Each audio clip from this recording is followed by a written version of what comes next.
नमस्कार, बहुत स्वागत है आप सभी का 2024 के इस चुनावी दंगल में और मैं हूं आपके साथ ज्योति। चलिए चर्चा की शुरुआत करेंगे, अपडेट की शुरुआत करेंगे इस वक्त की बड़ी खबर के साथ। चुनाव के तीसरे चरण यानी लोकसभा चुनाव के तीसरे चरण का मतदान जारी है। 93 सीटों पर यह मतदान जारी है। पीएम मोदी ने अहमदाबाद के मतदान केंद्र में ये मतदान किया है, तो बड़ा अपडेट आपको लगातार दे रहे हैं, जहां पर पीएम मोदी भी अपने मत का प्रयोग करने के लिए पहुंचे हैं। केंद्रीय गृह मंत्री अमित शाह भी यहां पर पहुंचे और अपने मत का प्रयोग उन्होंने यहां पर किया। तो बड़ी अपडेट आपको दे रहे हैं, जहां पर तीसरे चरण के मतदान के लिए 93 सीटों पर मतदान जारी है। पीएम मोदी ने अहमदाबाद में मतदान केंद्र में अपने मत का प्रयोग किया है। केंद्रीय गृह मंत्री अमित शाह ने अहमदाबाद में किया है मतदान का प्रयोग। उत्तर प्रदेश में वोट का प्रतिशत भी आपको बता देते हैं। सुबह 9 बजे तक 12.94% वोटिंग हुई है। बिहार में 9 बजे तक 10.03% वोटिंग हुई है। वहीं छत्तीसगढ़ की अगर बात करें तो 9 बजे तक 13.24% वोटिंग यहां पर हुई है। गुजरात में 9 बजे तक 9.83% वोटिंग हुई है। वहीं कर्नाटक की अगर बात कर लें तो 9 बजे तक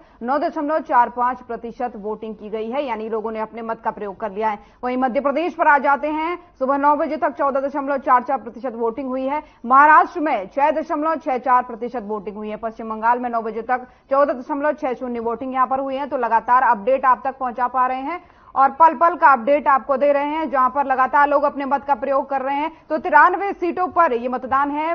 11 राज्यों की 93 सीटों पर यह मतदान सुबह से जारी है। लोगों ने लंबी लंबी कतारें अपने पोलिंग बूथ पर लगा रखी है। वहीं साथ ही आपको मत का प्रतिशत भी दिखा रहे हैं कि कहां कितना मतदान हुआ है। बढ़ेंगे आगे, लेकिन उससे पहले ये तस्वीरें आपको दिखा दे। दिग्गजों ने मतदान किया है, जिसमें पहली तस्वीर प्रधानमंत्री नरेंद्र मोदी की है, जो आज गुजरात पहुंचे और अपने मत का प्रयोग उन्होंने यहां पर किया। दूसरी खबर, जो दूसरी तस्वीर है गृह मंत्री अमित शाह की है, वो भी पूरे सपरिवार अपना मत का प्रयोग करने के लिए पोलिंग बूथ पर पहुंचे। तीसरी जो तस्वीर है वो कांग्रेस के राष्ट्रीय अध्यक्ष मल्लिकार्जुन खड़गे की है। इन्होंने भी अपने मत का प्रयोग किया है, तस्वीरों में आप देख सकते हैं। वहीं चौथी जो तस्वीर है वो महाराष्ट्र शरद पवार की है, एनसीपी अध्यक्ष हैं। यहां पर इन्होंने अपने मत का प्रयोग किया है, मतदान किया है। उस दौरान की तस्वीरें आपको दिखा रहे हैं। भूपेंद्र भाई पटेल गुजरात के सीएम है, वो भी अपने मत का प्रयोग करने पहुंचे। साथ ही इनके बेटे अनुज पटेल जो है, उन्होंने भी अपने मत का प्रयोग किया। तस्वीरें आपको लगातार दिखा रहे हैं। और छठी तस्वीर जो है वो मध्य प्रदेश से सामने आई है। शिवराज सिंह चौहान पूर्व सीएम यहां के हैं, विदिशा से बीजेपी के लोकसभा प्रत्याशी हैं और अपने मत का प्रयोग करने पहुंचे। तो 6 तस्वीरें बड़ी, जहां दिग्गजों ने अपने मत का प्रयोग किया है अपने अपने पोलिंग बूथ पर जाकर के। ये तस्वीरें बहुत कुछ बयां कर रही है। ये बयां कर रही है कि कितना बड़ा लोकतंत्र का पर्व है और कैसे लोग उत्साहित होकर के उसमें अपने मत का प्रयोग कर रहे हैं। तो लगातार मत का प्रयोग लोग कर रहे हैं और दिग्गजों ने भी अपने मत का प्रयोग किया है। इसी बीच प्रधानमंत्री मोदी जब मतदान केंद्र में पहुंचे अपने मत का प्रयोग करने के लिए, उन्होंने लोगों को संबोधित भी किया है। क्या कुछ कहा है, आइए आपको सुनाते हैं। आज तीसरे चरण का मतदान है। मैं देशवासियों को विशेष रूप से आग्रह करूंगा कि लोकतंत्र में मतदान ये सामान्य दान नहीं है। हमारे देश में दान का एक महात्म्य है और उसी भाव से देशवासी ज्यादा से ज्यादा मतदान करें। आज तीसरे चरण का मतदान है। अभी और करीब करीब 3 सप्ताह चुनाव अभियान चलेगा। 4 मतदान के दौर आगे भी हैं। मेरा गुजरात में मतदान के नाते यही एक जगह है जहां मैं रेगुलर मतदान करता हूं और अमित भाई यहां से भारतीय जनता पार्टी के उम्मीदवार के रूप में चुनाव लड़ रहे हैं। मैं कल रात को ही आंध्र से आया हूं, अभी गुजरात में हूं। मध्य प्रदेश जाना है, महाराष्ट्र जाना है, फिर तेलंगाना जाना है। तो इतने कम समय में मैं ज्यादा बात तो नहीं कर पाऊंगा, लेकिन मैं गुजरात के मतदाताओं को भी और देश के मतदाताओं का भी हृदय से आभार व्यक्त करता हूं, जो उत्साह उमंग से मतदान में हिस्सा लेते हैं। तो बढ़ेंगे आगे। प्रधानमंत्री नरेंद्र मोदी ने क्या कुछ कहा है सुना आपने, लेकिन उससे पहले आपको बता दें तीसरे चरण में कहां पर चुनाव होने हैं और कितनी कितनी सीटों पर चुनाव होने हैं। सबसे पहले बात कर लेते हैं असम की। असम की 4 सीटों पर मतदान होना है। इससे पहले 2 चरणों में भी असम में मतदान हुआ था। और उसके बाद कर लेते हैं बात बिहार की। बिहार में 5 सीटों पर आज मतदान होना है और 5 सीटों पर सुबह से पोलिंग बूथ में लंबी लंबी लाइनें हैं, लोग अपने मत का प्रयोग करने के लिए पहुंच रहे हैं। वहीं छत्तीसगढ़ में आगे बढ़े तो 7 सीटें ऐसी हैं जहां पर आज सुबह से ही मतदान चल रहा है, यानी सुबह 7 बजे से, क्योंकि पिछले 2 चरणों में 4 सीटों पर मतदान हो चुका है छत्तीसगढ़ में और बची हुई 7 सीटों पर आज मतदान सुबह से ही चल रहा है। अब कर्नाटक की बात करते हैं। कर्नाटक में 14 सीटें ऐसी हैं जहां पर आज मत का प्रयोग लोग कर रहे हैं। सुबह से मतदान जारी है, सुबह से ही लंबी लंबी कतारें पोलिंग बूथ्स पर लगी हुई हैं। अब थोड़ा सा आगे बढ़ते हैं मध्य प्रदेश की तरफ। मध्य प्रदेश में 9 सीटों पर आज मतदान होना है। 8 सीटों पर होना था, लेकिन बैतूल की सीट जिसमें पिछले दूसरे चरण में नहीं हो पाया था, उसमें इस बार होना है। तो 11 सीटों पर कुल जो है महाराष्ट्र में मतदान चल रहे हैं। सुबह से ही लोग अपने मत का प्रयोग कर रहे हैं। उत्तर प्रदेश की जहां बात करते हैं, उत्तर प्रदेश की अगर बात करें तो 10 सीटों पर मतदान चल रहा है। सुबह से ही लोग लंबी लंबी कतारें लगा करके पोलिंग बूथ पर खड़े हैं और अपने मत का प्रयोग कर रहे हैं। गर्मी बहुत है, लेकिन बावजूद इसके लोग घर से निकल रहे हैं और अपने मत का प्रयोग कर रहे हैं। पश्चिम बंगाल की अगर बात करें वोटिंग प्रतिशत में, जहां सबसे आगे पश्चिम बंगाल इन दिनों निकलता हुआ दिख रहा है, वहां पर 4 सीटों पर आज मतदान है और सुबह से ही लोग अपने मत का प्रयोग कर रहे हैं। वहीं थोड़ा सा आगे बढ़ते हुए दमन द्वीप की बात करते हैं। 2-2 सीटों पर यहां पर चुनाव होना है। और गोवा की भी अगर बात करें तो गोवा की 2 सीटें हैं कुल लोकसभा की। दोनों सीटों पर तीसरे चरण में ही मतदान लोग कर रहे हैं, सुबह से ही अपने मत का प्रयोग कर रहे हैं। वहीं तीसरे चरण में असम की 14 सीटों में से 4 सीटों पर वोटिंग हो रही है, जिस पर सुबह से वोटिंग जारी, यानी कौन सी सीट में कितनी सीटों पर, कौन से राज्य में कितनी सीटों पर चुनाव हो रहा है, ये आपको ग्राफिक्स के माध्यम से लगातार बता रहे हैं। वहीं बिहार की जहां बात करते हैं, 40 कुल लोकसभा सीटें यहां पर हैं। 40 में से 5 सीटों पर आज वोटिंग चल रही है, यानी मतदान चल रहा है। छत्तीसगढ़ की जहां बात करते हैं, बची हुई 7 सीटों पर अभी मतदान चल रहा है। 4 सीटों पर पहले हो चुका है।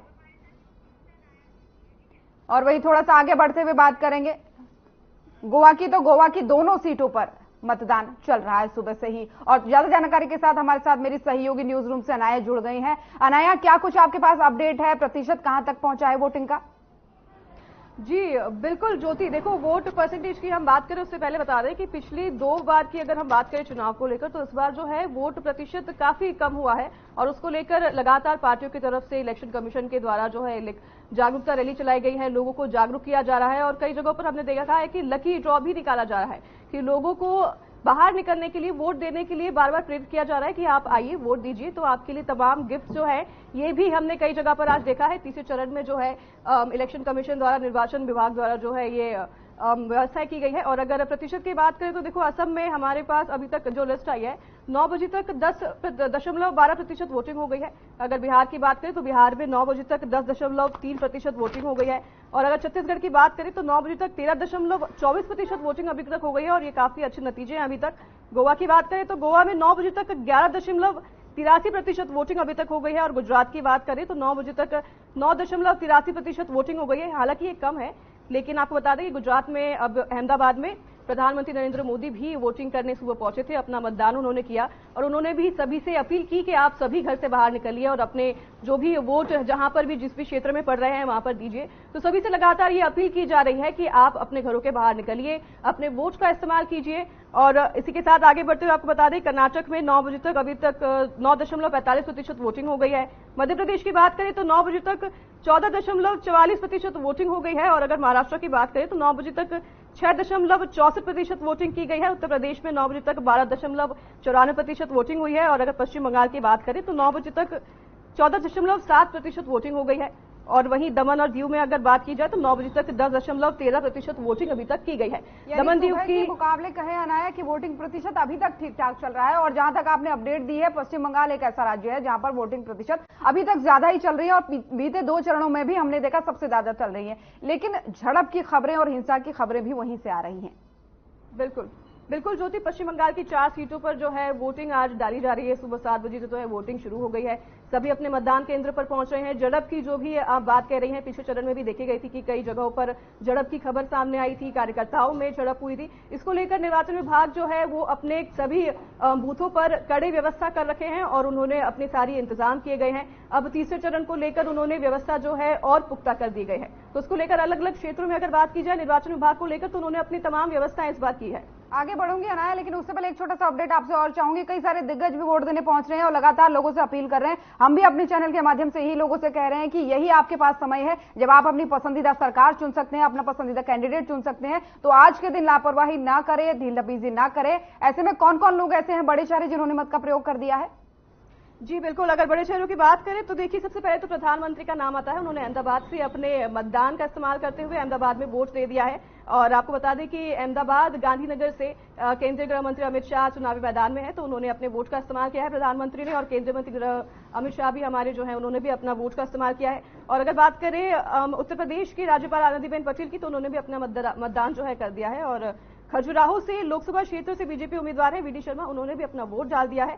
तो वहीं कर्नाटक के पूर्व मुख्यमंत्री और बीजेपी नेता बीएस येदियुरप्पा ने भी अपना वोट डाल दिया है। और महाराष्ट्र के उप मुख्यमंत्री और एनसीपी प्रमुख अजित पवार जो है, उन्होंने भी मतदान कर दिया है। शिवराज सिंह चौहान पूर्व उप मुख्यमंत्री जो है, उन्होंने भी अपना मतदान कर दिया है। तमाम दिग्गज हैं जिन्होंने आज अपने मतदान का इस्तेमाल किया है। बिल्कुल, लगातार लोग वोट कर रहे हैं और अपील भी बड़े बड़े नेता सभी से कर रहे हैं। हम भी यही अपील कर रहे हैं। अनाया, लौटूंगे आपके पास, बने रहिएगा आप, लेकिन उससे पहले हमारे साथ काफी सारे मेहमान भी जुड़ चुके हैं, उनसे भी थोड़ा सा चर्चा कर ले। सबसे पहले परिचय उनका आपसे करवा दूं। कमल वधावन जी राजनीतिक विश्लेषक के तौर पर हमारे साथ जुड़ चुके हैं। रामराज जी शर्मा जी प्रवक्ता बीजेपी हमारे साथ जुड़ चुके हैं।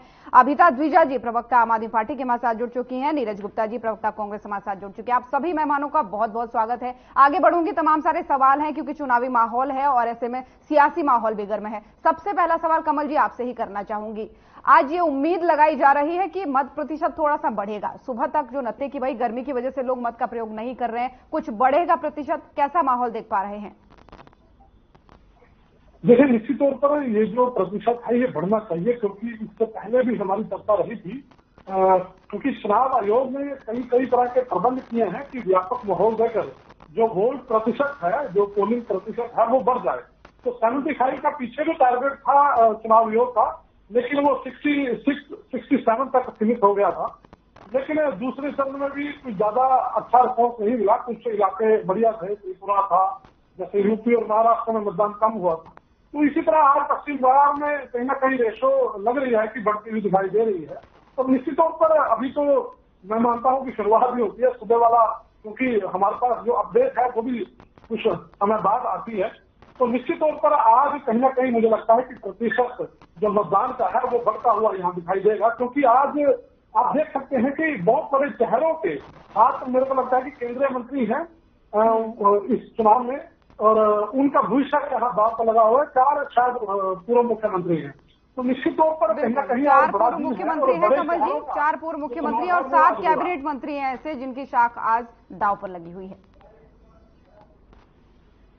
चलिए ठीक है, आगे चर्चा करेंगे आपसे। और भी मेहमान हमारे साथ बने हुए हैं। रामराज जी शर्मा जी प्रवक्ता बीजेपी हमारे साथ बने हुए हैं। रामराज जी, आज ये मान लीजिए कि आधे से ज्यादा वोटों पर आज वोटिंग हो जाएगी। 2 चरण हो चुके हैं, तीसरा चरण ये है, तो आधे से ज्यादा सीटों पर आज वोटिंग हो जाएगी। तो क्या लगता है किस तरफ रुख जाएगा? कितनी बीजेपी तैयार है, कितनी बीजेपी आश्वस्त है?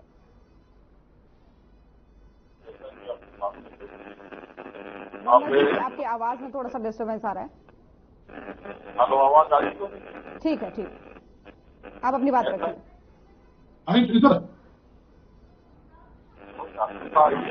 अब पहले क्या होता था, एक गांव का टीका लेके चलना, अब जनता जागरूक हो।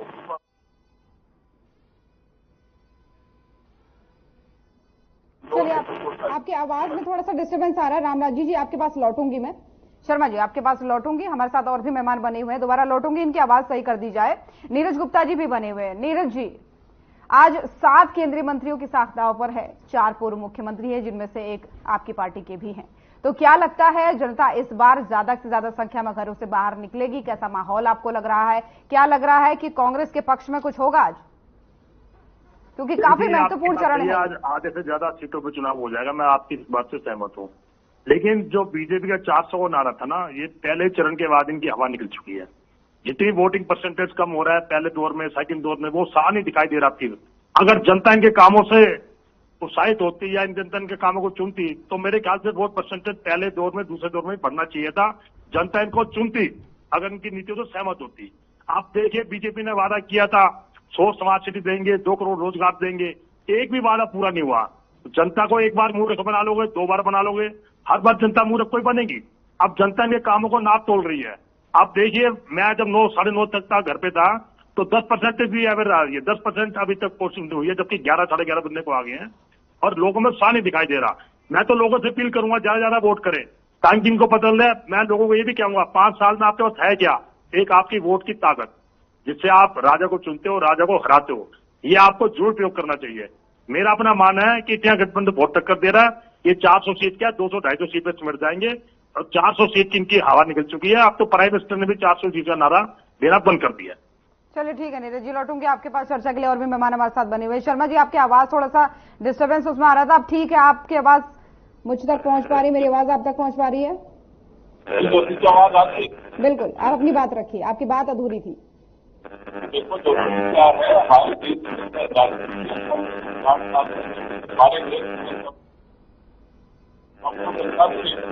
तो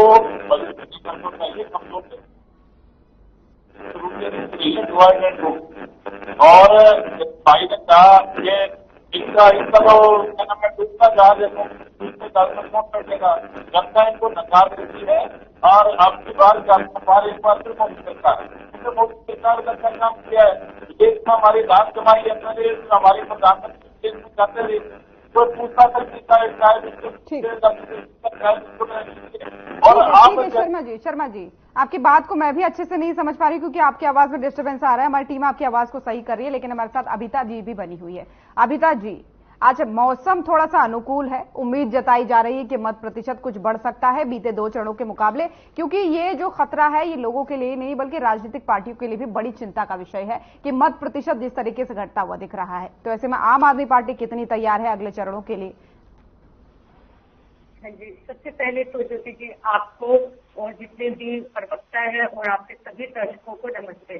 तो सबसे पहले एक चीज आप तो बोल रहे कि आज जो है वातावरण अनुकूल है और लोग वोटिंग करेंगे, तो मैं आपको एक बात बताना चाहती हूँ। जैसे फर्स्ट चरण का या फर्स्ट फेज का जो इलेक्शन हुआ था, चुनाव हुआ था, वहाँ पर उत्तराखंड और नागालैंड जैसे इलाकों के एक तो वोटिंग रेशो बहुत कम हुआ था, वहाँ पे वो मतदान बहुत कम हुआ था। और नागालैंड का तो एक ऐसा उदाहरण सामने आया था कि वहाँ पर 6 डिस्ट्रिक्ट के अंदर 0 मतदान हुआ था, 0। 4 लाख लगभग वोटर्स में एक भी वोट नहीं डाली थी। और ये वोट इसलिए नहीं डाली गई थी क्योंकि जो अमित शाह जी है उन्होंने उनको विधानसभा चुनाव में कुछ प्रोमिसेस किए थे कि हम आपके प्रोमिसेस पूरे करेंगे, तो उससे नाराज होकर के लोगों ने चुनाव ही नहीं किया। उन्हें फील हुआ कि ऐसी जो सत्ता में बैठी मतलब सरकार है, उन्होंने वादा करके वो मतलब उभर जाते हैं, तो उन्होंने लोकसभा चुनाव में एक भी वोट नहीं डाले। तो पहली बात, नागालैंड और उत्तराखंड का अगर हम वातावरण देखें तो वहाँ पे अनुकूल है, उसके बावजूद भी वहाँ पर मतदान बहुत कम हुए हैं। ठीक है, तो मतदान ये जो एक एक्सक्यूज बना रहे हैं, ये सफाई पेश कर रहे हैं, क्योंकि जिस तरीके की बातचीत की गई थी और जिस तरीके से कहा गया था कि जो 2024 का चुनाव है उसमें मतदान ज्यादा होगा, जिस तरीके से हमारे माननीय प्रधानमंत्री जी 2022 में बार ये बोल रहे थे कि पंचायत से लेकर के लोकसभा तक के इलेक्शन में 75% तक मतदान करवाया जाएगा, पन्ना प्रमुख से बोला जा रहा था। और 25 जनवरी को जैसे हम मतदान दिवस मनाते हैं उस पर भी ये चीजें कहा गई थी। अच्छी बात है, करना चाहिए, बट लेकिन इन सब बातों के एक चीज ये पता चलती है कि माननीय प्रधानमंत्री जी ये बोल गए कि देखिए मतदान लोगों को कहना चाहिए, उनको मोटिवेट करना चाहिए। हेलो, ठीक, अभिता जी लौटूंगी आपके पास। आपकी आवाज में कुछ डिस्टर्बेंस आ रहा है, आपकी आवाज मुझ तक नहीं पहुंच पा रही है। अभिता जी लौटूंगी आपके पास, लेकिन कमल जी हमारे साथ लगातार बने हुए हैं। मेरी आवाज, पहले मैं शर्मा जी आपके पास आना चाहूंगी, क्या मेरी आवाज आप तक पहुंच पा रही है? जी जी ज्योति जी आ रही है आवाज? बिल्कुल, आपकी बात दोनों बार अधूरी रह गई थी, अपनी बात पूरी कीजिए। ऐसा ज्योति जी, पहले कांग्रेस का लगभग 60 साल तक राज रहा। कांग्रेस ने डिवाइड एंड रूल की नीति अपनाई, कांग्रेस ने देश की जनता को बकाया और कमजोर नेतृत्व था। अब हमारी देश की जनता जाग चुकी है, उसको कमजोर नेतृत्व नहीं चाहिए, मोदी जी जैसा प्रधानमंत्री चाहिए जो हमारे कतर में 9 भारतीयों को फांसी की सजा से सकुशल वापस ले आए। और उधर से हमारे छात्र जो उसमें फंस गए थे, क्या नाम है, यूक्रेन में, और उनका युद्ध बीच में रुकवा के यूक्रेन और रशिया का, उनको सकुशल हमारे छात्रों को ले आए। और पाकिस्तान के छात्र भी तिरंगा झंडा लगा के और सकुशल अपने देश में पहुंच गए। तो भारत माता की जय बोली उन्होंने। तो मैं समझता हूं विदेश में इतनी बढ़िया धाक जमगी। पहले हमारे प्रधानमंत्री विदेश में जाते थे, कोई पूछता तक नहीं था, और चाय बिस्कुट रख दिए जाते थे एक साइड में। अच्छा, एक चीज और शर्मा जी, आप हमारे देवतुल्य प्रधानमंत्री जी, उनकी धाक जमकी है और ऐसे होड़ लगी हुई है, ठीक है, तो वहाँ मिलने के लिए जैसे कोई भगवान उतर के धरती बार हो। ठीक है, ये तीसरी बार जनता तय करेगी, थोड़ा सा समय है। लेकिन एक चीज टिप्पणी आज कांग्रेस की तरफ से की गई है सवेरे, मैं कई सारे विपक्षी नेताओं को सुन रही थी आज सवेरे, तो वो ये कह रहे हैं कि वोट देने के लिए भी प्रधानमंत्री जी को कवरेज चाहिए, पूरी मीडिया उनके पास फोकस कर रही है, सारे कैमरे फोकस कर रही है। तो ये किस तरीके की चीज है, इस पर क्या टिप्पणी आप करेंगे? उसके बाद नीरज जी इसी पर आपकी टिप्पणी भी मैं लूंगी कि फुटेज खाना है प्रधानमंत्री जी को, इस तरीके की टिप्पणियां की जा रही हैं। देखो, ऐसा है ना, मजबूत प्रधानमंत्री है और एक जिज्ञासा होती है, हर मीडिया की जिज्ञासा होती है। वो मतदान करने पहुंचे थे वहां पे अहमदाबाद में, तो वो अपना मतदान कर रहे थे, नेचुरल है, मीडिया तो उनके सामने आएगा, उनका इंटरव्यू लेगा, इसमें तो कोई नई बात नहीं। भाई मजबूत नेतृत्व है, मजबूत प्रधानमंत्री है, उन्होंने बहुत अच्छे काम किए, देशतुल्य प्रधानमंत्री जी हैं, उन्होंने ऐसे ऐसे काम कर दिए जो आज तक कोई नहीं कर पाया। असंभव को संभव करने वाले नरेंद्र मोदी जी हैं। कभी हमने सपने में नहीं सोचा था वह जम्मू कश्मीर से धारा 370 और 35 से हट जाएगी, ऐतिहासिक भव्य राम मंदिर का निर्माण होगा, विदेश में हमारी धाक बनेगी, 5 लाख तक का बीमा फ्री हो जाएगा। ये सब मोदी है तो मुमकिन है, मोदी जी ने जाहिर किया। अभी जहां जहां चुनाव हुए थे वहां पे मोदी जी की लहर चली और सुनामी का रूप ले चुकी है, और देशतुल्य जनता जनार्दन ने मोदी जी की नीतियों पर मोहर लगाई, अब सुनामी हो चुकी है, वो मोदी जी की गारंटी बढ़ चुकी है। मैं समझता हूं अब की बार 400 पार, एक बार फिर मोदी सरकार। ठीक है शर्मा जी, रोकूंगी आपको यहाँ पर।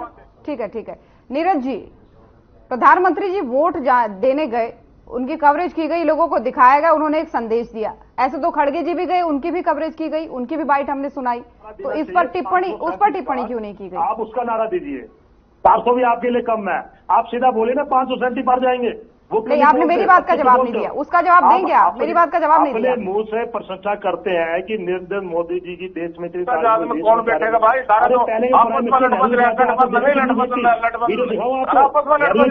राजीव गांधी जी गए थे और उनको शेर नहीं बोला, राजीव गांधी, इंदिरा गांधी, कितनी भीड़ थी, क्या उनके बाहर विदेश में इज्जत नहीं होते? क्या सिर्फ देश इन्होंने चलाया जो 60 साल से शासन कर रहे हैं महाराज? ये डीपीसी जो होती है ना, क्षेत्र में आगे बढ़े, क्षेत्र में बहुत आगे बढ़े, रक्षा के क्षेत्र में शर्मा जी की बात का आपने जवाब दे दिया, ठीक है, मैंने सुन लिया। पहले कोई पूछता नहीं गया, अब ऐसे होड़ लगी हुई है, अमेरिका का राष्ट्रपति, ठीक है शर्मा जी सुनिए, लौटूंगी आपके पास, आपको मैंने समय दिया था। शर्मा जी एक बार सुन लीजिए, बहुत समय हमारे पास, दिन भर आज चुनाव पे ही चर्चा होनी है, आप चिंता मत कीजिए, दिन भर चुनाव पे चर्चा होनी है। नीरज जी अपनी बात रखिए और जवाब आप शर्मा जी की बात का दे रहे हैं, मेरे सवाल का जवाब आपने अभी भी नहीं दिया। प्राइम मिनिस्टर मोदी को उपलब्धियां घुमा रहे हैं। अरे भाई, कर्ज दे के देश को कर्ज में डुबो दिया। जब 2014 में केंद्र में सरकार थी कांग्रेस की, 55 लाख हजार करोड़ कर्जा, कितना कर्जा था, और आज 200 लाख करोड़ कर्जा है। ये कर्जा तुम्हारे घर का है, ये आपको भी कर्जा है, मेरे पे कर्जा है। शर्मा जी थोड़ा सा सबर कीजिए, मुझे मजबूरन ऑडियो म्यूट करवाना पड़ेगा। बना रहे हो, देश में विकास नहीं करते और स्मार्ट सिटी भी नहीं बोलते। मैं फरियाद से आता हूँ, फरियाद स्मार्ट सिटी का हाल देखा आपने? बेरोजगारी दर क्या है, महंगाई की दर क्या है? मंदिर बना दिया, मंदिर से रोटी मिल जाएगी, मंदिर तो सबका आज तक प्रतीक है, सभी मंदिर को मानते हैं। चलिए ठीक है नीरज जी सुन तो लीजिए एक बात। ठीक है शर्मा जी, लौटूंगी आपके पास। ये लंबी चर्चा होने वाली है, इतनी गर्मा गर्मी ठीक नहीं है, लंबी चर्चा होने वाली, अपनी अपनी बात रखिए, अपनी बात रखिए। देखिए आरोप प्रत्यारोप नहीं, अपनी बात रखेंगे। शर्मा जी, ये देखो बीच में बोल रहे हैं। शर्मा जी मैं आऊंगी उस पर, अब्दुल्ला साहब ने भी आज बड़ी टिप्पणी की है और उस पर सभी पे आऊंगी, सारी बातों पर आऊंगी। लेकिन नीरज जी आपने मेरे सवाल का जवाब नहीं दिया। जब प्रधानमंत्री जी ने जो संदेश दिया वो दिखाया गया, तो उस पर इतनी बड़ी टिप्पणी क्यों की? कवरेज मिल रही है, फुटेज खा रहे हैं, इस तरीके की टिप्पणी क्यों? खड़गे साहब को भी दिखाया गया ना, बराबर समय दिया गया ना। उनको तो हमेशा सुर्खियों में रहने की आदत है, वो फोटो दीजिए, फोटो खिंचवाने का शौक है। अगर जूता भी पहनेंगे इसको फोटो खिंचवाएंगे। आपने देखा नहीं कनाट बेसिन दिल्ली में एक उद्घाटन था तो उसमें झाड़ू मोड़ते सिर्फ एक पानी की बोतल पड़ी थी, सिर्फ एक पानी की बोतल पड़ी थी। त्रिपुरा का प्रोग्राम था, पानी का बोतल बोतल से उठा के रख दिया, तो उसकी भी कवरेज करा रहे हैं। अगर सिर्फ एक ही पानी की बोतल मिलेगी तो मैं खुद कमेंट नहीं कर जाऊंगा। सारे देश जानते हैं उनको फोटो खिंचवाने का शौक है। सब कुछ हो खैर गया। छोड़िए, चर्चा का विषय नहीं है, बहुत गंभीर विषय है। मतदान चल रहा है, मत प्रतिशत घट रहा है, ये राजनीतिक पार्टियों के लिए भी बहुत गंभीर चिंता का विषय होना चाहिए। इस पर ध्यान देना चाहिए, ना कि इस पर कि कौन किसकी फुटेज खा रहा है। ठीक है कमल जी, आपका कमेंट मैं इस पर लेना चाहूंगी। ठीक है शर्मा जी, लौटूंगी शर्मा जी। ठीक है ठीक है, सुन लिया मैंने आपको। वो इस समय देश के प्राइम मिनिस्टर नहीं है कि लोकसभा उन्होंने जीत कर दिया, इस समय सब बराबर है। आम आदमी सब बराबर है, वही बात आपको समझनी चाहिए, सब बराबर है। ठीक है ठीक है, तो दोनों लोग थोड़ा सा रेस्ट कीजिए। कमल जी, इस तरीके की टिप्पणियां की कवरेज दी जाती है और मत के लिए गए तो इस तरीके की बातें बोल रहे हैं, सामान्य सी बात है। मत के लिए गए, संदेश दिया। कमल जी आपकी आवाज नहीं आ रही है, मेरा सवाल पूरा नहीं हुआ। मत के लिए गए, फुटेज खाई, उन्हें सुर्खियों में रहने की आदत है, तो ये बातें कहां तक वाजिब है? क्योंकि इतनी चिंता का विषय है, मत प्रतिशत घट रहा है, लोग वोट देने को तैयार नहीं है, कहीं बहिष्कार हो रहा है, कहीं हिंसाएं हो रही हैं, इस पर टिप्पणी चाहूंगी। देखिए, ये एक मीडिया और पॉलिटिशियन का एक चोली दामन का साथ होता है, मैं मानता हूँ। इसमें मैं ये नहीं कहूंगा कि बीजेपी के जो हमारे प्रधानमंत्री रहे हैं उनके लिए कोई कमेंट होना चाहिए या कांग्रेस के लिए कोई कमेंट होना चाहिए। तो ये एक हमारा भी अनुभव है, राजनीति के लोगों के आसपास जो उनकी कवरेज है वो पत्रकार लोग करते आए हैं। हाँ, थोड़ा सा अति हुआ है, इसमें कोई दो राय नहीं है।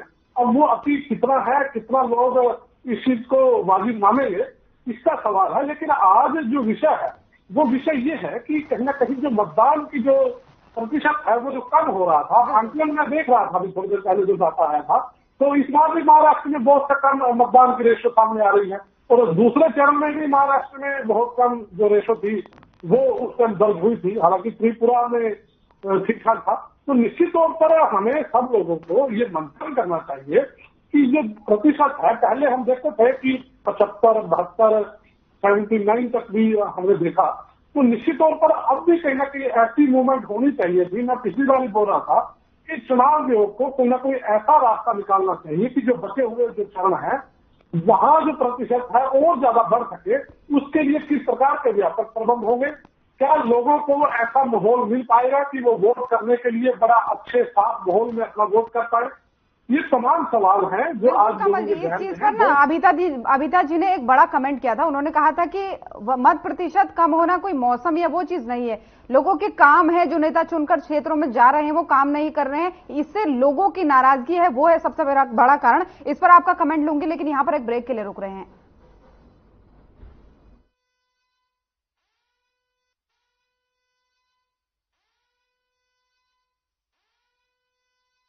रुकेंगे एक छोटे से ब्रेक के लिए, जल्द हाजिर होंगे।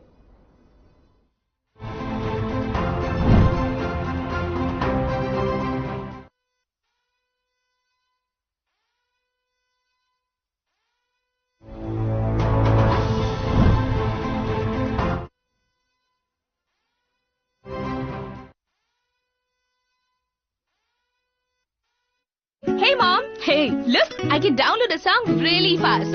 I can make dosas faster. Must be joking. Bus, 3 easy steps. Mix with water, spread batter, fry.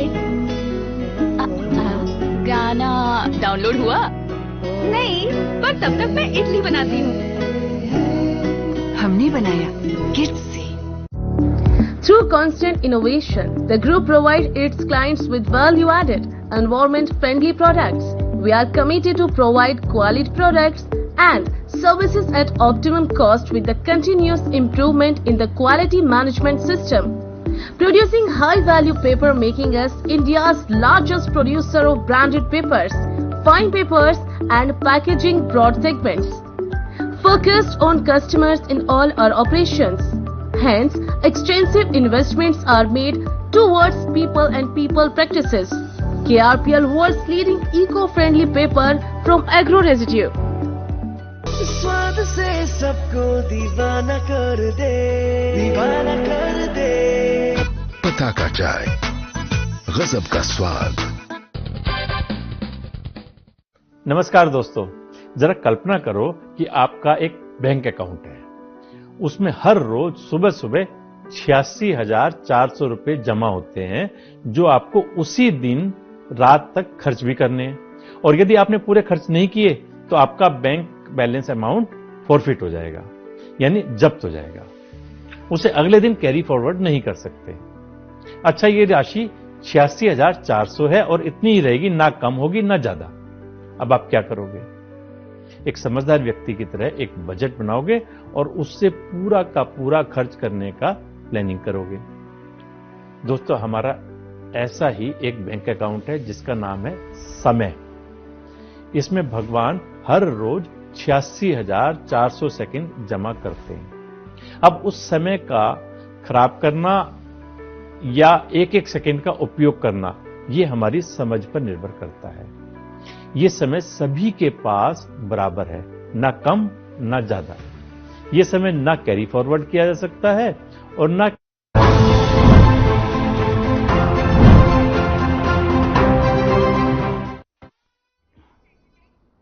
और ब्रेक के बाद एक बार फिर से स्वागत है आप सभी का 2024 के इस चुनावी दंगल में। लगातार कवरेज जारी है, पल पल की अपडेट आप तक पहुंचा रहे हैं। 11 राज्यों की 93 सीट की हर एक सीट की जानकारी आपको दे रहे हैं, हर एक मूवमेंट क्या हो रहा है, कहां पर क्या अपडेट है। लेकिन यहां पर एक बड़ी खबर के साथ शुरुआत करते हैं। शक्ति में कमलेश जांगड़े ने अपने मत का प्रयोग किया। जांजगीर लोकसभा से प्रत्याशी है, पीएम मोदी पर भरोसा जता रहे हैं लोग, कमलेश का ये कहना है। भारी मतों से जीतने का दावा उन्होंने यहां पर किया है। पीएम मोदी पर जनता भरोसा जता रही है, ऐसा कमलेश का कहना है। तो बड़ी और अहम जानकारी शक्ति जिले से आ रही है। कमलेश जांगड़े ने अपने मत का प्रयोग किया है। जांजगीर लोकसभा से ये बीजेपी प्रत्याशी हैं। साथ ही साथ उन्होंने मीडिया को संबोधित करते हुए यहां पर यह कहा कि प्रधानमंत्री मोदी पर लोग भरोसा जता रहे हैं और जीत का दावा भी यहां पर करते हुए नजर आए। तो लगातार पल पल की अपडेट, अभी का अपडेट आपको शक्ति जिले से दे रहे हैं, जहां पर कमलेश जांगड़े ने अपने मत का प्रयोग किया है। जांजगीर लोकसभा से ये बीजेपी प्रत्याशी है, अपने मत का प्रयोग करने पहुंचे थे और यहां पर जब मीडिया ने इनसे सवाल पूछे तो इन्होंने कहा कि भारी मतों से हम जीतने वाले हैं। और उसी दौरान की तस्वीरें भी आपको दिखा रहे हैं। कमलेश जांगड़े ने अपने मत का प्रयोग किया है। बीजेपी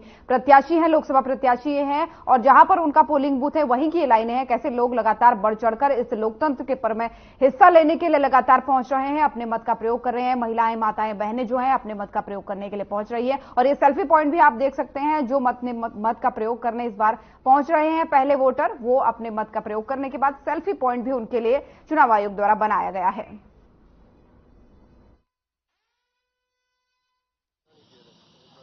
तंत्र का महापर्व है और मैं अपने गृह ग्राम मसनिया कला में मैं अपने बड़े बुजुर्गों का आशीर्वाद लेके घर परिवार के साथ में, मेरे गांव वालों के साथ में अपने गृह ग्राम मसनिया कला में आज पहला मत वोट मैं डाली हूं और जनता जनार्दन का भरपूर आशीर्वाद मिल रहा है। गांव वाले मेरे साथ आए हैं, आप देख सकते हैं महिलाएं मेरे साथ में हैं।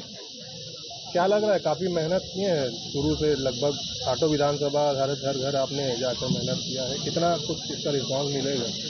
बहुत अच्छा रिस्पांस मिल रहा है। जनता जनार्दन का लगातार मैं 2 तारीख को टिकट डिक्लेयर हुआ था, 3 तारीख से लगातार मेरा जनसंपर्क चला है। 8 विधानसभा के हर मंडल, हर बूथ में मैं गई हूँ और हमारे मोदी जी की गारंटी, विष्णु देसाई जी की गारंटी, जनता जनार्दन का भरपूर आशीर्वाद मिला। चुनौती देखते हैं आप?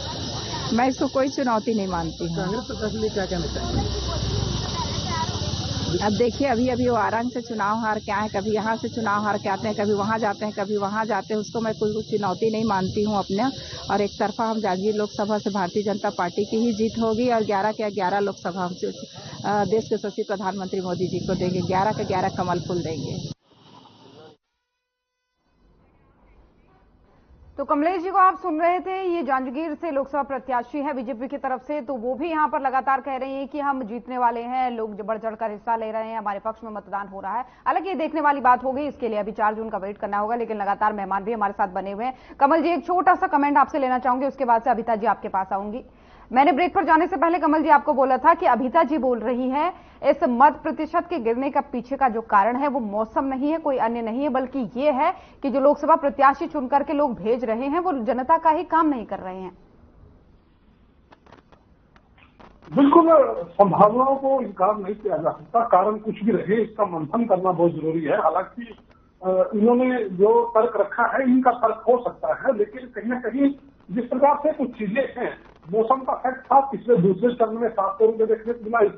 इस बार थोड़ा मौसम में नमी है और निश्चित तौर पर इसका लाभ भी मिलेगा। और राजनीतिक कारण भी रहते हैं। राजनीतिक कारण में हर स्टेट के अपनी भौगोलिक स्थिति है, अपने मुद्दे हैं, अपनी एक पार्टियों के एजेंडे हैं। तो निश्चित तौर पर कहीं ना कहीं जो लोग हैं, जो वोट करने जाता है, वो पहले ये तय करता है कि वो वोट किसे करेगा। हालांकि इस बार लोग, मुझे लगता है कि जागरूक हैं और वो अपने मत का जो इस्तेमाल है वो बड़ी सोच समझ कर रहे हैं। और ऐसा भी कारण हो सकता है कि जो पार्टी को वोट देना चाहते थे लेकिन उसके उम्मीदवार उनके मार्फत ना हो, तो ऐसे में भी लोग फिर वोट डालने से कटते हैं। तो निश्चित तौर पर ऐसा कारण भी हो सकता है। तो लेकिन कुल मिला के बात यह है कि कहीं ना कहीं जो आंकड़ा पड़ना चाहिए था उसके लिए सीधे तौर पर कहीं ना कहीं जो चुनाव आयोग है वो कहीं ना कहीं तैयारियां करता है। और निश्चित तौर पर पार्टियां भी प्रचार करती हैं कि जो मत प्रतिशत है वो बढ़े, लोगों को जागरूक करने का काम होता है। तो निश्चित तौर पर लोग अब जागरूक हो चुके हैं और अपने नेता का चयन वो बखूबी कर सकते हैं। बिल्कुल, और लगातार हम लोगों से यही अपील कर रहे हैं अपने चैनल के माध्यम से कि घरों से निकले, अपने मत का प्रयोग करें। जो हुआ अभी तक वो अलग बात है, लेकिन आप अपने प्रतिनिधियों को खुद चुनेंगे। आपका वोट डिसाइड करेगा कि आपकी सेवा के लिए कौन मैदान में आएगा, कौन आपकी सेवा करेगा। तो इसलिए अपने मत का प्रयोग करना बिल्कुल ना भूलें, किसी तरीके की लापरवाही न करें, अपने अपने पोलिंग बूथ कर जाकर के अपने मत का प्रयोग करें। और यही अपील लगातार सभी राजनीतिक नेता भी कर रहे हैं। फिलहाल चर्चा में आगे बढ़ेंगे। अभिता जी, आप ही के पास आना चाहूंगी। केजरीवाल जी की याचिका पर आज फिर से सुनवाई होनी है कोर्ट में, थोड़ी देर में सुनवाई होगी। तो ऐसे में दूसरी तरफ ये ऐसा दौर है जहां पर बहुत जरूरी होता है किसी भी पार्टी के मुखिया का होना, चुनाव में प्रचार करना, तमाम सारी चीजें। तो ऐसे में क्या पार्टी अपने आप को थोड़ा कमजोर महसूस कर रही है? किस तरीके की तैयारियां हैं, क्या लग रहा है गुजरात में भी? देखिए, डेफिनेटली अगर आपके बड़े मुखिया नेता अगर प्रचार करते हैं तो जनता के बीच में एक और अच्छा मैसेज, और हर कोई जनता उनके कामों की वजह से उनसे जुड़ना चाहती है। तो डेफिनेटली एक एज मिलता है जब आपके बड़े नेता और मुखिया प्रचार करते हैं। बट लेकिन बीजेपी का जो 400 पार का नारा है, आप ये सोचिए अगर उनके 400 पार में इतना ही दम होता तो वो विपक्ष के नेताओं को जेल में नहीं करते। दूसरी बात, जो ये बहाना एक्सक्यूज दे रहे हैं कि भाई क्या नाम है, लेकिन वो कहते हैं कि हमने किसी को जेल में नहीं डाला है। भ्रष्टाचार और ये ईडी सीबीआई की अपनी कार्रवाई है, हमारा इसमें कोई योगदान नहीं है। देखिए, आप एक बात बताइए, वो भ्रष्टाचार जो कि शरत रेड्डी, इससे कोई कार्रवाई नहीं होती कि जो शरत रेड्डी है उसने 60 करोड़ बीजेपी को दिए हैं चंदे में, वहां पे उनको 30 दर्द के लिए मतलब बेल मिल जाती है। बस जहाँ पे अरविंद केजरीवाल जी को अभी भी मुख्यमंत्री है, उनको सबको पता है कि आचार संहिता लग गई थी, उसके बावजूद भी उन्हें ईडी ने गिरफ्तार किया। इससे साफ पता चलता है पूरे देश में ये बात है। और इवन सीतारमण जी जो कि खुद बीजेपी में होते हुए ये उन्होंने खुद बोला था। शर्मा जी अपनी बारी में, शर्मा जी अपनी बारी में। सभी का स्वागत है। तो जब क्या ना आपको जवाब ही नहीं दिया, रविंद्र जैसे व्यक्ति, आप खुद सोचिए कि की पार्टी बोलने वाले हमारे प्रधानमंत्री जी, उनमें यह दम नहीं था कि वो पहलवान लड़कियों के साथ शोषण करने वाले ब्रिजभूषण शिक्षक छात्र थे। अब उसके बेटे को उन्होंने टिकट दिया था। तो परिवारवाद के खिलाफ हमारे प्रधानमंत्री जी को बड़ा बोलते हैं, बट लेकिन यहाँ पे उन्हें परिवारवाद नहीं दिखता, ना प्रज्वल रमन्ना के पक्ष में मतलब खिलाफ दिखाई देता है, ना ही करण जैसे उनके खिलाफ दिखाई देता है।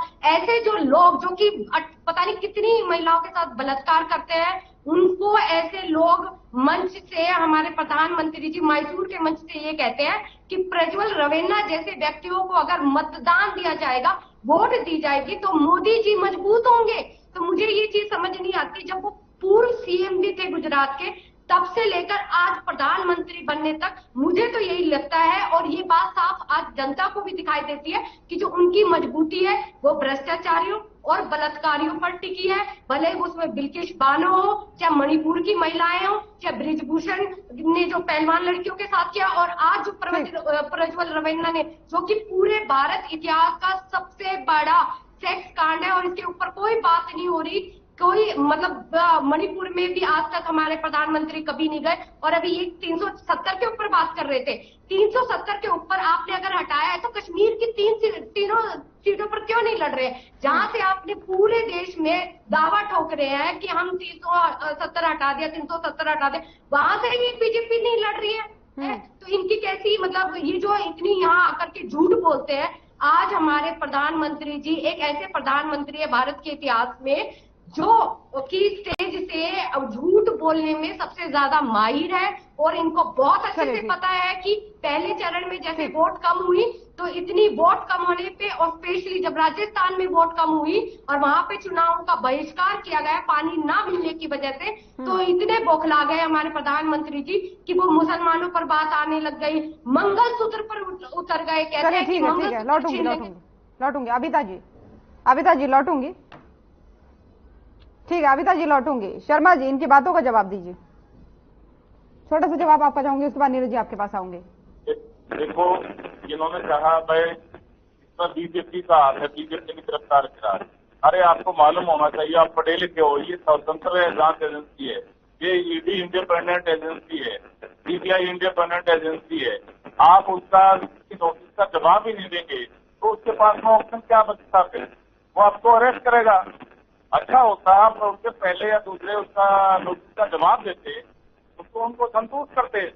और फिर ये अपना धर्म युद्ध पड़ रहे हैं, सत्यवादी हरिश्चंद्र पड़ रहे हैं। इनके रख रखाव में इनके सीएम रेजिडेंस पर 45 करोड़ रुपये, उसके सीएम की कोठी की सजावट में इन्होंने खर्च कर दिए। अन्ना हजारे की आड़ में आंदोलन रूप से कहिए कि हाँ मैं चुनाव उसकी आड़ में ये सीएम बन गया, सीएम बन के इन्होंने इतना घोटाला कर दिया। वैसे तो वहाँ पर अन्ना हजारे के साथ में बड़े नौटंकी कर रहा था। इस कुर्सी में कोई दिक्कत है, इस कुर्सी में कोई दिक्कत है। अरे कुर्सी में बैठते बैठते तो कुर्सी बने बैठ रहा है। मैंने उनको बोलने नहीं दिया। आप प्रज्वल रवीना जैसे लोगों को सपोर्ट करेंगे। शर्मा जी को मैंने बोलने नहीं दिया था आपकी बारी में, एक बार सुन लीजिए, एक बार सुन लीजिए, ठीक है आपके गुस्से को समझते हैं हम, एक बार सुन लीजिए। अविता जी प्रज्वल रवीना के खिलाफ बोलते हैं, वो बोलते हैं मोदी जी को कि ये व्यक्ति का। अविता जी ठीक है ना, आपको समझ दिया जाएगा तब आप बोलिएगा, तब मैं और को नहीं बोलने दूंगी। फिर आप बीच में बोलेंगी तो फिर ऐसे नहीं चलेगा। शर्मा जी अपनी बात पूरी कीजिए, उसके बाद नीरज जी आपके पास आ रहे हैं। ऐसा है आप आंदोलन करा किसने? अन्ना हजारे ने। उसकी आंदोलन की तो पैदावार है, वहीं से तो ये अरविंद केजरीवाल की आ जाए। उन्होंने तो एक साइड में उनको तो एक साइड में छोड़ दिया और फिर वहां पर बैठ बैठ के उनके साथ में कहते थे कि सीएम की कुर्सी में कोई दिक्कत है, ये सीएम की कुर्सी ऐसी है। अरे सीएम की कुर्सी में बैठते तो भ्रष्टाचार की गंगोत्री बन बैठा, ऐसे कैसे काम चलेगा? फिर आप पढ़े लिखे हो, IRS से आपने VRS ले रखी है, आप सब कानून के ज्ञाता हो। और पहला ईडी ने सम्मन भेजा, पहला सम्मन आया, दूसरा आया, तीसरा आया, चौथा आया, उसका जवाब देते। आप जवाब दिया नहीं। ये डिक्टेटरशिप थोड़ी चलती है। कानून का सामना तो उसका जवाब देने से होगा। आप कानून हाथ में ले रहे हो, वो इंडिपेंडेंट एजेंसी है, उसका अधिकार है गिरफ्तार करना, उसने गिरफ्तार कर लिया। इसमें रोने पीटने की क्या जरूरत है? दूसरा हरियाणा में इन्होंने वो किया, हरियाणा का लाल इन्होंने प्रचार किया केजरीवाल जी के बारे में। वहां पे जाके बोलते थे, दिल्ली में जाके कुछ बोलते थे, पंजाब में जाके बोलते थे हरियाणा को एक बूंद पानी SYL का नहीं मिलेगा। दिल्ली में जाके बोलते थे हरियाणा हमारे को पानी नहीं देता। अरे पानी हरियाणा कहाँ से देगा? अब तू हरियाणा का रहने वाला, हरियाणा के लाल है, SYL का पानी दिला दे, वहाँ तेरी सरकार है। चलो ठीक, चंडीगढ़ से हमारा ऐसा दिलवा दे। वो केंद्र पर ठीकरा फोड़ते हैं, अब आप राज्य सरकार पर फोड़िए। खैर ये अभी मुद्दा नहीं है, ये चर्चा का विषय नहीं है। नीरज जी, ये जो भ्रष्टाचार की बात हो रही है अभी जो इधर झारखंड में हुआ है, उसको लेकर के भी बीजेपी लगातार आपको घेर रही है।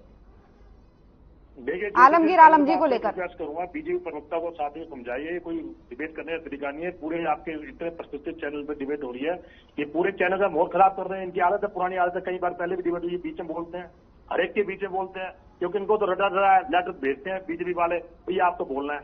इनमें अपने तो है नहीं कि बीच में क्यों बोलते हैं, हर एक के बीच में बोलते हैं। आप देखने तो सुनिए, आप इनके बीच में क्यों बोलते हैं, पहले पूरी बात सुनिए, हम इनके बीच में बोलते हैं। शर्मा जी देखिए, आपका ऑडियो म्यूट है, लोगों तक बात आपकी नहीं पहुंच पा रही है। अगर आप अपनी बारी में बोलोगे तो लोग सुनेंगे, हम भी सुनेंगे, लोग भी सुनेंगे। बीच में बोलने का कोई सार्थक अर्थ नहीं बनता यहाँ पर। क्या दिक्कत है उनके फोटो से? आपको मीडिया होंगे, इंटरव्यू क्यों नहीं लेगा? विश्व के सबसे लोकप्रिय प्रधानमंत्री है, विश्व के सबसे ताकतवर प्रधानमंत्री है, मीडिया का अधिकार है।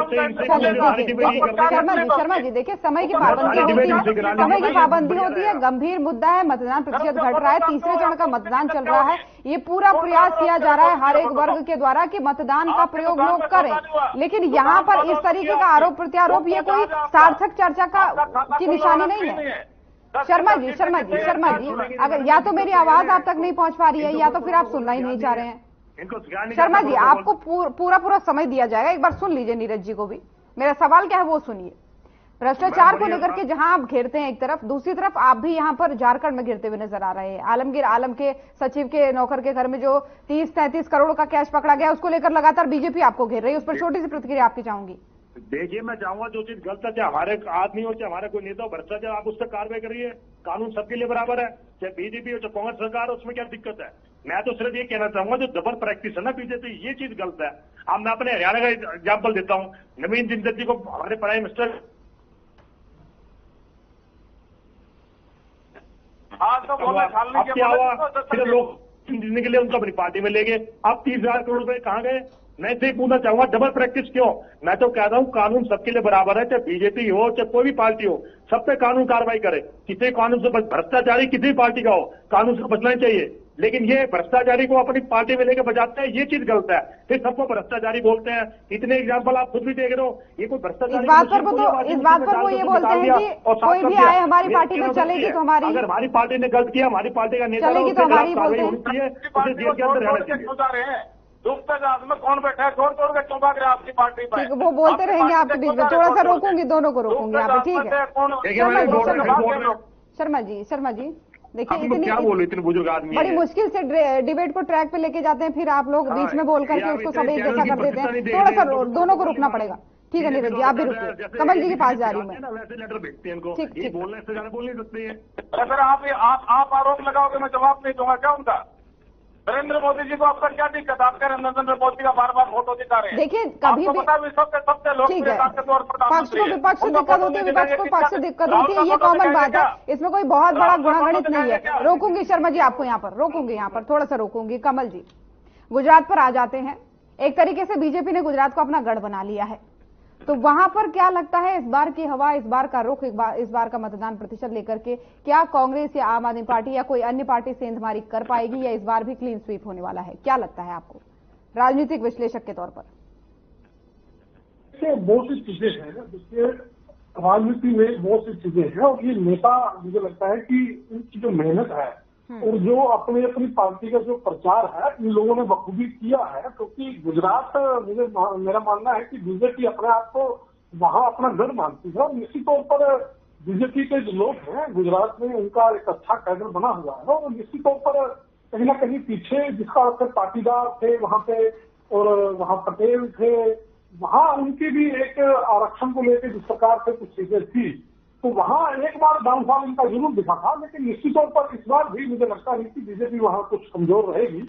लेकिन सवाल उसका है कि आज कौन मजबूत है कौन नहीं मजबूत, लेकिन मुद्दे हटे हुए हैं इस इलेक्शन में। जातिवादी, राम मंदिर और 370, इन चीजों को लेके ही सारी चीजों को ध्यान आकर्षण किया जा रहा है। लेकिन क्या हमारे समाज में जो मूलभूत सुविधाएं लोगों को चाहिए, क्या उस पर काम हो चुका है?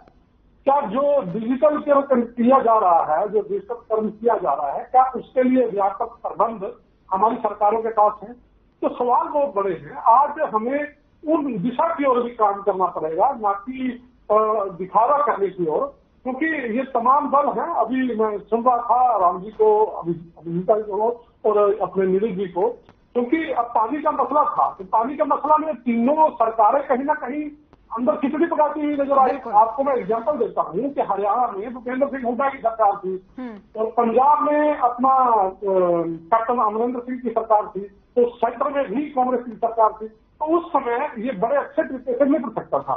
दूसरी ओर बीजेपी की सरकार थी, और बीजेपी के सहयोगी दल अकाली दल की पंजाब में सरकार थी, और हरियाणा में बीजेपी की सरकार थी। तो निश्चित तौर पर वहां भी कहीं ना कहीं एक अच्छा प्रयास करके इस समस्या को निबेड़ा जा सकता था। अब कहीं ना कहीं आम आदमी पार्टी की पंजाब में सरकार है, और निश्चित तौर पर हरियाणा में आम आदमी पार्टी आगे बढ़ना चाहती है। देखिए स्टेटों के मुद्दे अलग अलग हो सकते हैं, लेकिन प्रयास क्या इनके मुकम्मल हैं? क्या पंजाब की और जो हरियाणा का एक डिस्प्यूट है पानी को लेकर, उसके लिए तमाम दलों ने क्या किया? सवाल बयानबाजी से। अब तो बयानबाजी भी करना छोड़ गए, क्योंकि इंडिया गठबंधन के तौर पर हरियाणा में कुरुक्षेत्र की सीट सुशील गुप्ता जी को मिली हुई है। यहाँ तो कोई जिक्र ही नहीं करता, यहाँ जिक्र ही नहीं करता। इतना ही नहीं, पीछे एफआईआर को लेकर आरक्षण, जो एफआईआर को लेकर विभिन्न अवैध चौटाला चला रहे थे, वो चौटाला साहब भी अब क्योंकि अलाइंस हो चुका है, अकाली दल वाले यहाँ उनका समर्थन करेंगे, और यहाँ वाले इनालो वाले अकाली का समर्थन करेंगे, तो वो लोग भी एफआईआर को दबा के बैठ चुके हैं। तो निश्चित तौर पर कहीं ना कहीं जो मुद्दे हैं हमारे हरियाणा के, पंजाब के, राजस्थान के, अब बहुत से मुद्दे हैं जो हम लोग चाहते हैं कि जो आम लोगों के काम होने चाहिए उस पर फोकस ज्यादा होना चाहिए। मतदान है, ठीक है, आज सरकार चुनने का दिन है, आज जनता का दिन है और जनता आज तय करेगी कि उनका नेता कौन हो।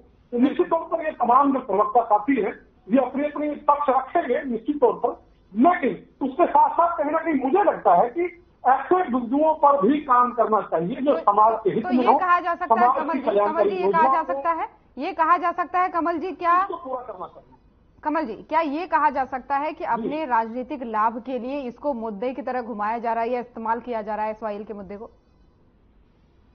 निश्चित तौर पर यह तो नई बात नहीं है, बहुत समय हो चुका है हमें सुनते हुए। SYL भी छोड़ दीजिए, उसके बाद हांसिल का नहर का विषय था वो भी छोड़ दीजिए। मध्य प्रदेश में देखो बाढ़ का विषय था, राजस्थान में कहीं ना कहीं विषय रहा है पानी की समस्या को लेकर। बहुत सी चीजें हैं। ये भाखड़ा कनाल जो चैनल है हमारा, ये 3 स्टेटों का मतलब जो डिवाइड करता है पानी को, तो पंजाब, हरियाणा, राजस्थान और हिमाचल से होके आता है। तो निश्चित तौर पर उसकी डिस्ट्रीब्यूशन कैसे है, क्या समझौते हुए हैं, उस पर चर्चा होनी चाहिए मेरा मानना है।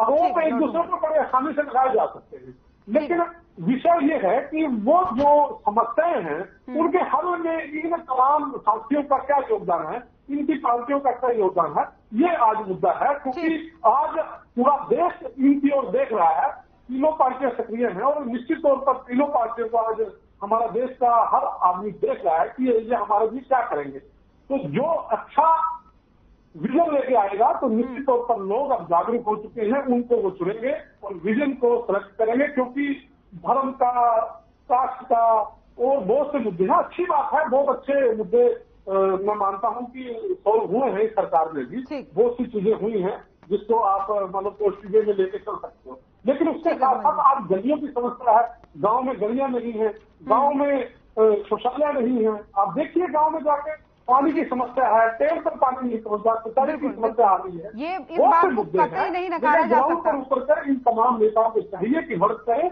और मुद्दों पर बात करें। बिल्कुल, ये कतई नहीं नकारा जा सकता कि लोग जागरूक हो चुके हैं अपनी मूलभूत सुविधाओं के लिए। अब वो जागरूक हो चुके हैं और इसीलिए इस तरीके की चीजें जो सामने आ रही है, बहिष्कार की बात कहें चाहे जो भी कहें। लेकिन आपने जो बात कही थी कि अपने राजनीतिक लाभ को साधने के लिए राजनीतिक पार्टियां कहीं ना कहीं SYL के मुद्दे को इधर उधर कर रही हैं या जो भी है, इस पर अभिता जी आपका छोटा सा जवाब चाहूंगी।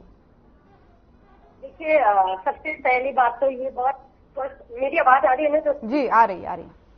हाँ, तो सबसे पहले तो इस बात के लिए इन्हें 1000 बार कह दिया गया है कि जब ये जिस दिन ये देश का पानी हमारे प्रधानमंत्री जी हमारा तो पानी पाकिस्तान में जाता है उनके लिए वो ले आए, और दूसरा ये सेंटर ओरिएंटेड मुद्दा है तो ये सेंटर डिसाइड करेगी। और तीसरी बात, आपके ऊपर थोप देते हैं बात को, वो आपके ऊपर थोप देते हैं, आप उनके ऊपर वही तो बात है ना सर। मैम ये पता है क्या है, ये काम करना ही नहीं चाहते। अगर ये काम करते तो ये हमसे कंपटीशन करते कि हम आपसे अच्छे स्कूल बनवाएंगे। जो अरविंद केजरीवाल जी ने स्कूल बनाए उससे अच्छे स्कूल बनाएंगे, उससे ज्यादा अस्पताल बनवाएंगे, उससे अच्छे से बिजली देंगे लोगों को। आज जो हरियाणा का सबसे बड़ा मुद्दा, सबसे CAY छोड़ दीजिए, सबसे बड़ा मुद्दा है बेरोजगारी का मुद्दा। सबसे ज्यादा लोग बच्चे सुसाइड कर रहे हैं, नशे की तरफ जा रहे हैं, उन मुद्दों पे बात नहीं करेंगे।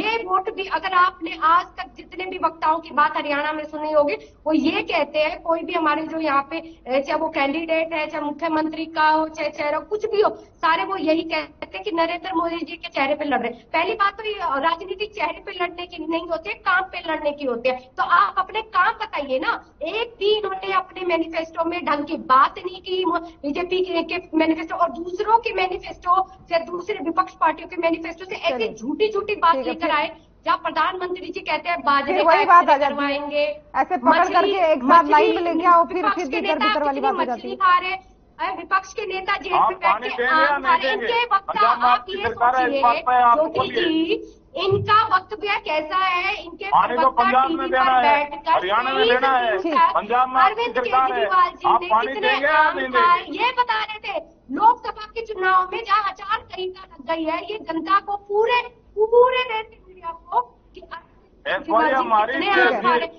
दुर्भाग्यपूर्ण है कि बीजेपी के पास। तो आप ये कहना चाह रहे हैं कि आचार संहिता का उल्लंघन कर रहे खुले अभी भी बैठकर एक सुपारी सी पार्टी थे, सुनिए ना, काम पे फाइट नहीं कर सकते। अभिता जी सुनिए सवाल छोटा सा, आप ये कहना चाह रहे हैं कि आचार संहिता का उल्लंघन कर रहे हैं? देखिए, इन्होंने आचार संहिता छोड़ी, इन्होंने पूरे लोकतंत्र का उल्लंघन किया है। इन्होंने विपक्ष की नेताओं की जो हमारे संविधान है उसका उल्लंघन किया है। आप इलेक्शन कमीशन में जहाँ 3 लोग सिलेक्शन कमेटी में चुनाव करते हैं, आज 2 का पानी दे दीजिए हमारे को, पार्टी क्या मुंह लेकर वोट मांगोगे वहाँ पे? चलिए, जब आप उस मुद्दे पर बात ही नहीं करना चाहते हैं तो फ्री एंड अभिता जी इलेक्शन हो। हाँ, तो ये संविधान का उल्लंघन कर रहे हैं, महिलाओं की इज्जत का उल्लंघन कर रहे हैं। आप क्या थोड़ा सा रुकना पड़ेगा आपको थोड़ा सा अभिता जी रुकना पड़ेगा यहाँ पर, क्योंकि फिर मुद्दे भटक जाते हैं, एक से दूसरा, दूसरे से तीसरा, लंबी लाइन लग जाती है। अभिता जी थोड़ा सा कंट्रोल कीजिए। शर्मा जी, वो आपके ऊपर थोप रहे हैं, आप उनके ऊपर थोप रहे हैं, आप कह रहे हैं आप दीजिए पानी, वो कह रहे हैं आप दीजिए, ये तो सेंट्रल का मुद्दा है। आप ये देखिए ज्योति जी, पानी किसने देना है? पानी पंजाब ने देना है, और पंजाब में सरकार, तो आप कह रहे हैं कि केंद्र का कोई रोल नहीं है? पार्टी की है। आप ये कह रहे हैं केंद्र का कोई रोल नहीं है? अरे सुप्रीम कोर्ट ने डिसीजन दे दिया, उसका इम्प्लीमेंट पंजाब सरकार ने करना है। पंजाब क्यों नहीं उसको पानी देते? किसने रोका है? अब ये पंजाब वाले पहले यहाँ हरियाणा में आए थे, हमने बड़ा भाई इतनी खातिरदारी करी उनकी। अरे बड़े वाला रोल तो अदा करो, बड़े भाई वाला, आप बड़े भाई हो। 740 का हमारा चंडीगढ़ में फैसला हो रखा है। चलिए ठीक, हमारे चंडीगढ़ में से हमारा हिस्सा जो गंभीर हो गया मुद्दा ज्यादा। वहाँ जनता से क्या मुंह लेकर वोट मांगो? क्षेत्र में आपका कैंडिडेट है, और फिर कांग्रेस पे नहीं बन सकती इस मामले में, तो क्योंकि कांग्रेस इसके पार्टनर है, कांग्रेस सहयोगी दल बन रहा है कांग्रेस वाले भी लपेट चलिए ठीक है, अभी चुनाव की बात हो रही है, इधर उधर की बात नहीं। यहाँ पर ब्रेक के लिए रुकेंगे, थोड़ा सा समय को ध्यान में रखते हुए ब्रेक के लिए यहाँ पर रुकेंगे। लौटूंगे आप सभी के पास, फिर से चर्चा करूंगी। तो यहाँ पर रुकेंगे एक छोटे से ब्रेक के लिए, जल्द हाजिर होंगे। चुनाव की कवरेज लगातार जारी है।